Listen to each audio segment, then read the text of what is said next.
call upon Pan, the pastoral god.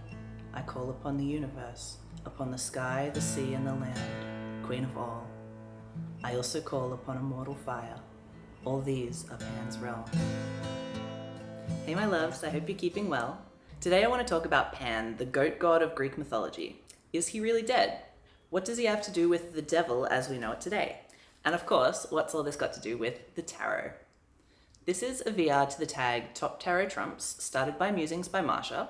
So I'm going to be showing you 5 of my favorite devil tarot cards from different decks while I talk all things Pan and his death and/or transformation into the devil.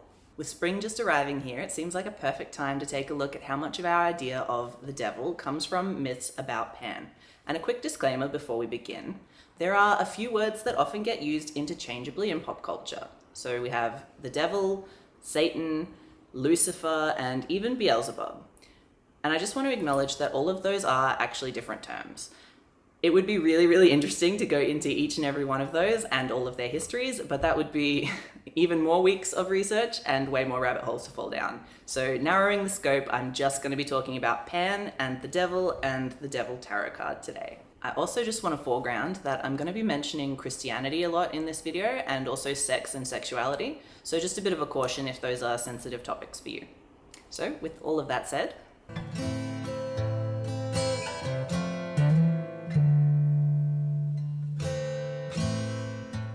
who is Pan? Or should I say, who was Pan? See, Pan has the dubious honor of being, at least in popular thought, the only dead Greek god. His deadness is in dispute though, so we'll come back to that. We're going to begin with this card from the Mythic tarot. This is a fairly classical depiction of Pan. You can see that he has these goat-like features. So most sources say that he has horns. Some say that he's covered in hair with hooves for feet, and some say that his upper half is a man and his lower half is a goat. So basically he's a goat guy. He's also usually depicted in art with an erection because of his association to fertility. The Homeric hymn to him described him as the goat-footed, two-horned, din-loving one, splendid-haired and unkempt. Just like most figures from Greek myth, his parents vary depending on what source you're reading. Most often his father is Hermes, although sometimes it's Apollo or even Zeus. His mother is usually a nymph, sometimes Dryope or sometimes Penelope, wife of Odysseus. And in most stories, when she gives birth to him and sees his goat-like form, she actually runs away in horror. It's been said that that's where we get the term panic. But not our boy Hermes. He was so proud of this little goat guy that he took him up to Olympus to show him off to the other gods. And they were so chuffed that in some translations of the Homeric hymn, they named him Pan because he cheered the hearts of all.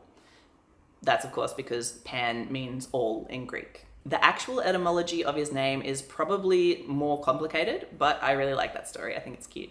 The start of this video was a section of the Orphic hymn to Pan that basically explains his domains. So he's a pastoral god, he rules over shepherds and graziers, and he can multiply flocks and bring good fortune to farmers. The lands sacred to him were the hills of Arcadia, where he was a hunter and a patron of hunters. He ruled over the success or failure of the hunt and even gave Artemis her hunting dogs. In fact, Arcadians would beat an image of Pan with squills if they returned from a hunt empty-handed. But he was also representative of all of nature and even all of creation. The universe, the sky, the sea, and the land, and the immortal fire. You might have recognized that those are the elements that we as Western occultists are familiar with.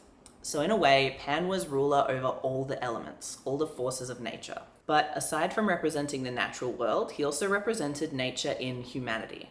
Pan was said to inspire lust in those who encountered him. His association with goats was tied to rutting, an annual period where apparently goats just go mad with lust and will have sex till they're exhausted. So now you know where the term horny comes from. This link with sexuality and base desires is really at the core of Pan. A lot of the myths featuring him are about him seducing or attempting to seduce nymphs, muses, and maenads. So when the hymns say that he dances with nymphs, it could be a sexual metaphor. Dancing, if you know what I mean. Although, actual dancing is also associated with him. If you've ever heard of Pan pipes, then this is who you can thank. Pan was said to play a flute or a set of pipes, which you can see on this card. A wandering shepherd or hunter would have to be wary of mysterious breezes because they might be the wind from Pan's flutes, which was suspected to cause madness. In one myth, Pan lost a music contest to Apollo, who played a stringed lyre, and that's how Apollo became god of music.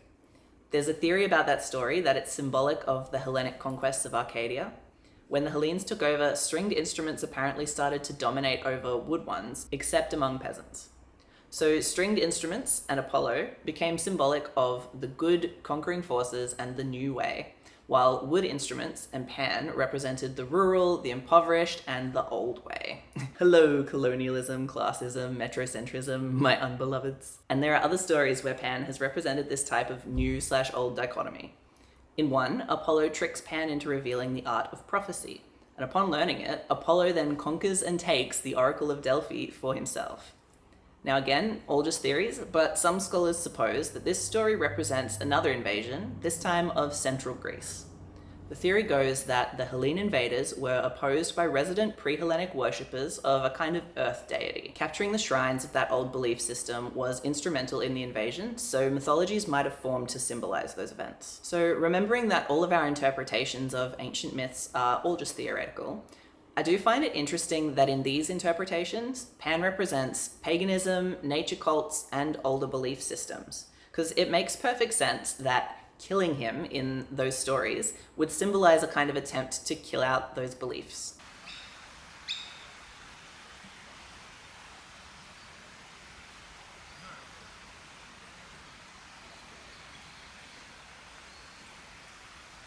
This card is from the Ethereal Visions Tarot Lunar Edition. It shows a satyr, which is not exactly Pan, but also isn't exactly the devil. The history of satyr and their crossover with Pan would be basically a whole video on its own, but I'm including this one anyway because I just love the artwork, and I think the silver foil effect is really nice. So why do they say that Pan is dead? The reason is one story, which was told by Plutarch around 419 CE. The story goes, as a ship was heading up the coast of Epirus in northwest Greece at the time of the Emperor Tiberius, a voice from an island called out to the Egyptian helmsman Tamus. The voice bade him to announce to the land by Lake Palodes that Pan the Great has died. Tamus does so, and even before he finishes his words, groaning and shouts of amazement were heard from somewhere on land. So there's only this one story, and it's been heavily disputed. For starters, just one sailor hearing it from a disembodied voice at sea to accept that an entire god is dead? Sure, Jan. Then there's the theory that this is a mistranslation and that the phrase actually had something to do with the Mesopotamian god Tammuz, which, fair call, I can see how things could get confusing back then for a sailor called Tammuz.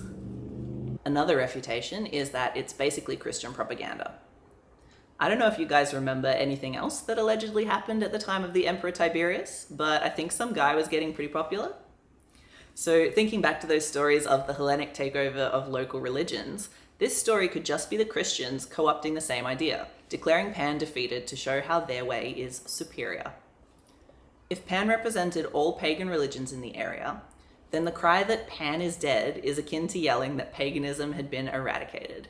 If that's what this story and the death of Pan are meant to symbolize, like some great demise of the nature-worshipping pagans... Hi.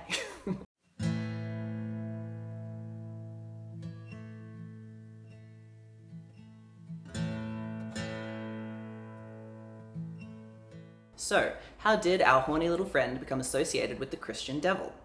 Listen, I'm not a historian, theologian, or classicist. I'm just a guy who got carried away while trying to choose 5 favorite examples of the devil card.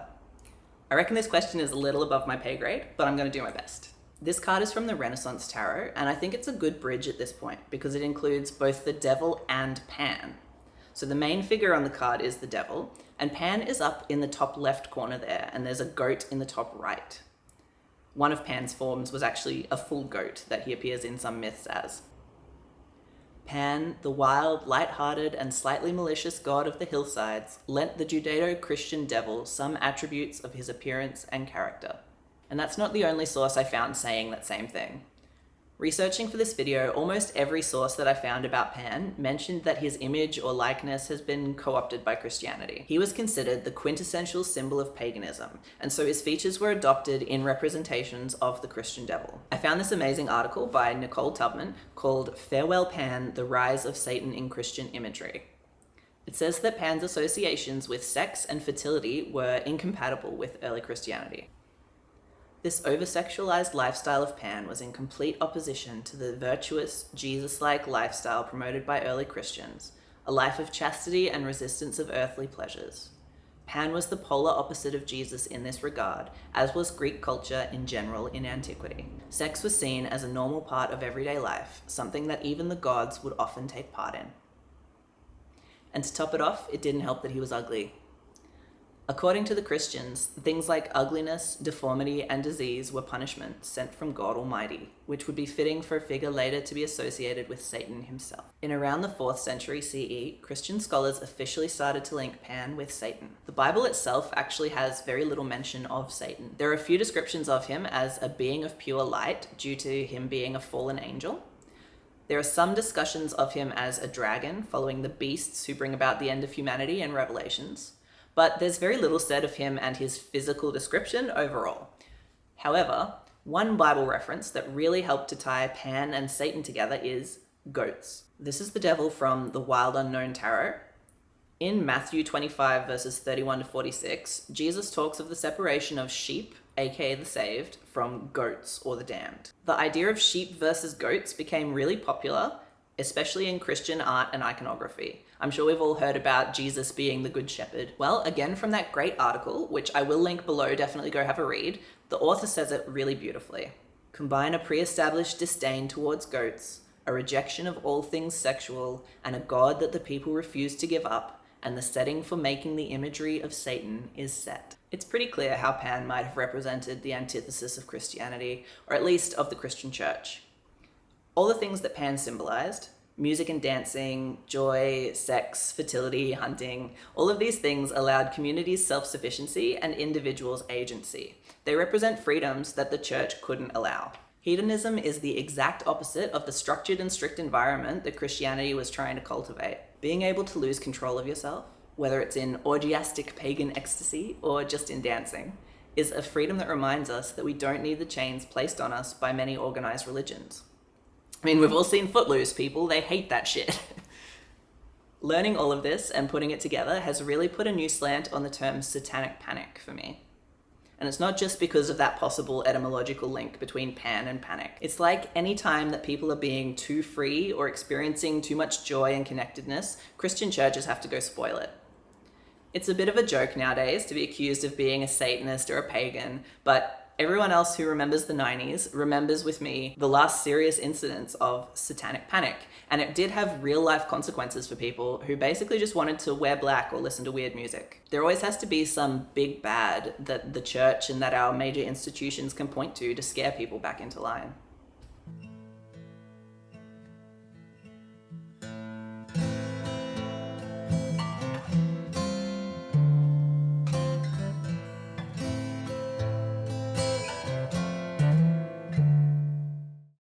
You didn't think we'd get through a whole video with no gay stuff, right?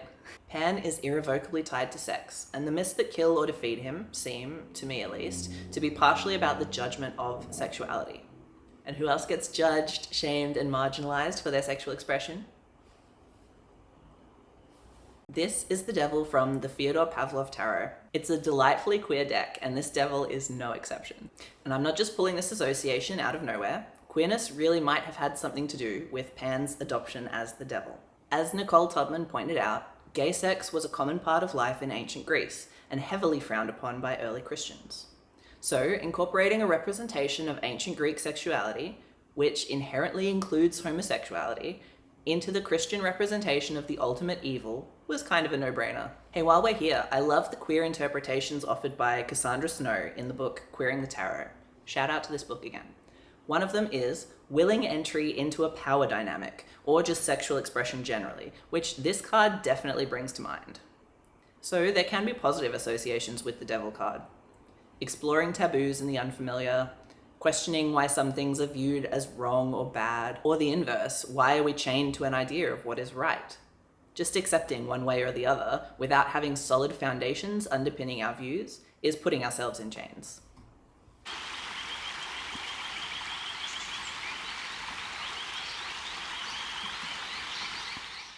The Devil in the Smithwaite deck is based off Baphomet.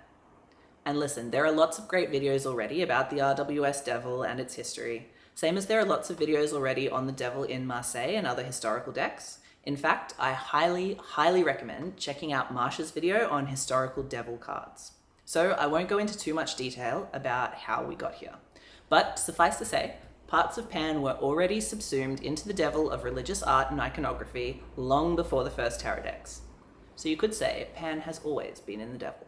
One little detail that I do find cute though is one of Pan's forms in the myths is Pan, I hope I said that right, who he becomes when his fully goat form jumps into the Nile and then becomes half goat and half fish, which might be how we got Capricorn, which is the sign associated to the devil in tarot. So I just think that's a neat little way to tie up Pan, the devil, and the devil card. I wanted to finish out this video with a bit about what the devil means to me. And actually making this video has really fleshed out that meaning for me. In the book Holistic Tarot, Benabel Wen says that the devil is not a literal beast, but human selfishness. It's what happens when that selfishness prevails over spirituality, and I'm inclined to agree. I think of the devil as fear itself, because every time that we act selfishly, it's most often out of fear, at the very root of it. When Christians incorporated Pan into their Satan, it was to exert control through fear. So the devil, to me, symbolizes things meant to frighten. Things that cause reflexive discomfort, and also things that have been co-opted, just like they co-opted Pan for selfish gain. It's the same way that they co-opt sex, sexuality, and gender to keep people afraid. And I don't think we're here on Earth to live in fear. I think I'd much rather face things with love where I can. Easier said than done, I know. But I think it's a reminder not to fear what we don't understand or aren't familiar with. And not to believe too strongly in a kind of good and evil dichotomy, because that's one way to fall prey to fear. Living in fear is a curse that you put on yourself, and it's far stronger than any evil that anyone can direct at you. So these are my top 5 devil cards from different tarot decks. I want to thank Marsha again for starting this tag. Please go check out the other videos in the tag. There's so much to learn from all the different perspectives. If you like this video, I'd love a like. Feel free to subscribe if you're not already. And if you're already subscribed, thanks, that's very cool of you. I had a great time putting this video together. It took a lot longer than I anticipated, but I learned so much. When I was out shooting the B-roll, just a couple of days before the equinox, I could feel spring rolling in on the breeze. I watched the land breathing the new season, in and out. And I realized with a certainty, Pan is not dead. He is all around. He is all. And he's not the devil. He's just drawn that way.